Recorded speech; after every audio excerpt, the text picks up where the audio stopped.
Hey, how's it going, everybody? Welcome to Free Beat, where I post new music-related content every single day. So if that sounds good to you, hit that subscribe button, ring that notification bell. Let's get started. So today we are once again at the PO-32 tonic with the patch from Vic Magnificus loaded up. It is just the perfect patch for these how to sequence videos, which is what we're doing today, if you couldn't tell by the title. But today, instead of talking about asking and answering questions, we're going to talk about evolving the same pattern over a period of time.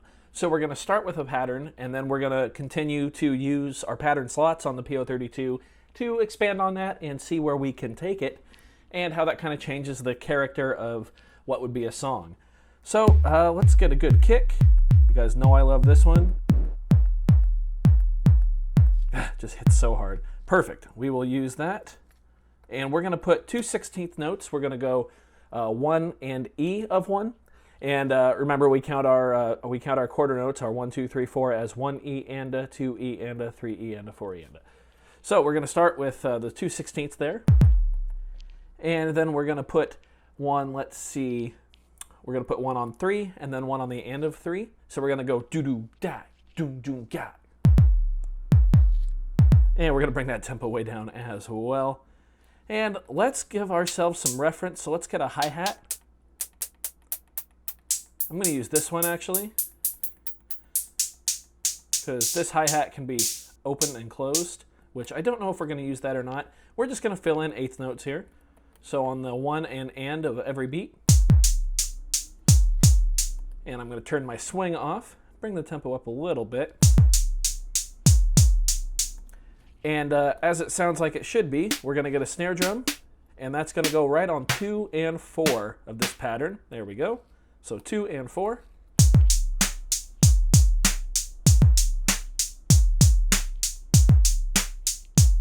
Nice and simple there. Now we're going to copy that into slot 2, and we are going to expand on that just a little bit. We're going to go to the bass drum, and we're going to put one on the of 1. So 1 E and So it's going to change it from this to this. Pretty cool.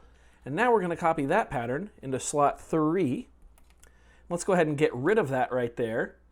And let's go ahead and, instead of having these two an 8th note apart, let's just mirror the 16ths up here. So we're going to put them right here.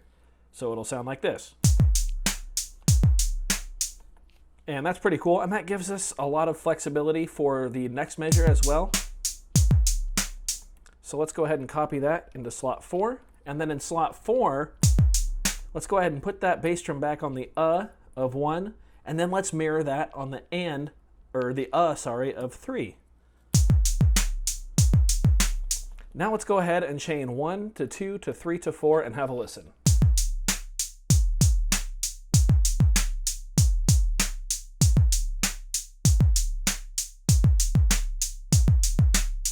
Cool, and we can see that it's not really, it doesn't feel like it wants to go back to the beginning. It feels like it wants to keep on going as we kind of develop those bass drum phrasings, which is kind of what the point of this video was. That's what we wanted. So we're going to take pattern number 4, we're going to copy it into slot number 5, and we're going to go back to the bass drum, and we're going to put the bass drum also on the 1 of 2, and then the E of 2, and then we're also going to do the same on 4 and the E of 4. So we got 2 bass drum hits on the first 2 16th notes of every downbeat, and then we're going to remove the bass drum on the of 1 and the of 3. Now let's listen. Very kind of heavy, kind of in your face. And let's go ahead and reference an earlier pattern. So we're still going to copy, just for the sake of simplicity, pattern 5 into pattern 6. But what we're going to do here is we are going to go do-do-do-gat again right there on the of 1. And then we're going to take it off of these last 3 notes here. We're going to put a bass drum right here on the and of 2.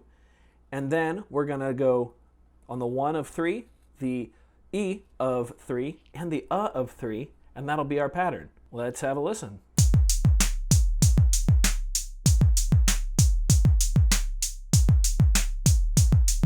Awesome. And you know what? Let's go ahead. Let's mess with the snare drum a little bit. Let's put one on the E, or the of beat 4. So we kind of have a little turnaround. Now let's listen to all 6 of these chained.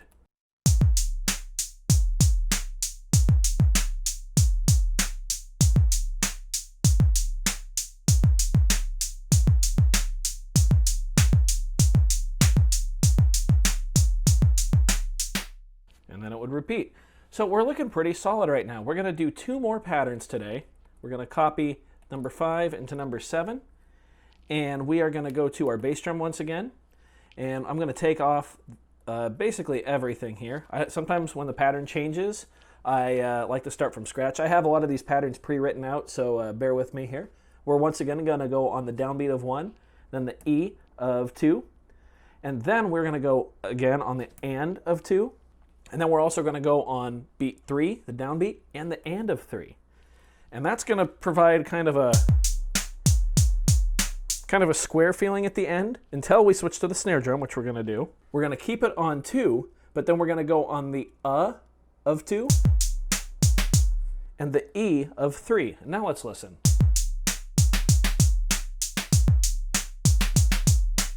Awesome. We're going to copy that into the next slot, slot 8. This will be our last pattern today. And this one's going to be kind of complicated and end with a sort of pseudo drum fill. So bear with me here. It's going to be, once again, a little different. We're going to go to our kick drum, and we are going to remove everything except the first 2 16th notes right there. Then we are going to put one on the of 1. Then we are going to put one on the downbeat of beat 3 and the E of beat 3 as well. And then the of beat 3 as well. There we go. So right now that sounds like... We're going to change up the snare pattern though a little bit. Let's just remove all of them. We are going to put one on beat 2, square on the downbeat, and then we're also going to put one on the AND of beat 2 and the of beat 2. And then we're going to put one on beat 4, the downbeat.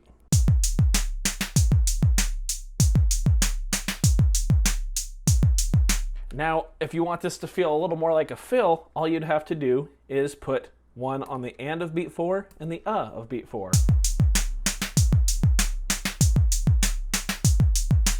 Or we could mirror the previous phrase and put one right here on the E of 3 and the AND of 3, and then once again on the AND of 4 and the of 4. And all of a sudden that has a really nice turnaround now. So now let's go ahead and chain 1, 2, 3, 4, 5, 6, 7, 8 and have a listen.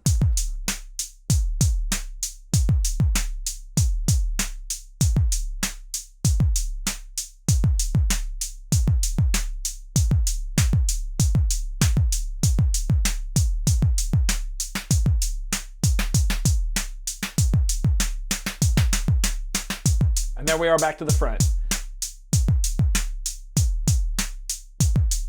And you can hear that pattern has a really nice kind of ebb and flow to it with lots of different musical ideas. So if you were writing a song around this, for instance, you could have this be the first 8 measures of the song, and then each individual section of a song could maybe reference 2 of our 8 patterns. And that way this would almost serve as kind of a miniature overture of the drum parts for the rest of the song, which is a really fun concept, like especially in rock music. And I know a lot of hip-hop artists that do that. They'll have like a miniature overture in the front, and it really kind of gives the listener an expectation of what they want to hear in the rest of the song. And then, of course, you can really expand on those parts as you get further down the line. So I hope this video helped you guys out. I hope if you were sequencing along with me, you had a fun time doing it. If you did, go ahead and leave a like on this video. If not, you can leave a dislike. That's okay too. Doesn't hurt my feelings, just makes me try that much harder next time. Either way, be sure to hit that subscribe button. We are on the climb to 1,000 subscribers. We only need 120. We only need 120 subs to get to 1,000. That's insane. You guys are all amazing. Thank you so much for being here. Thanks for watching, and we will see you next time. Bye.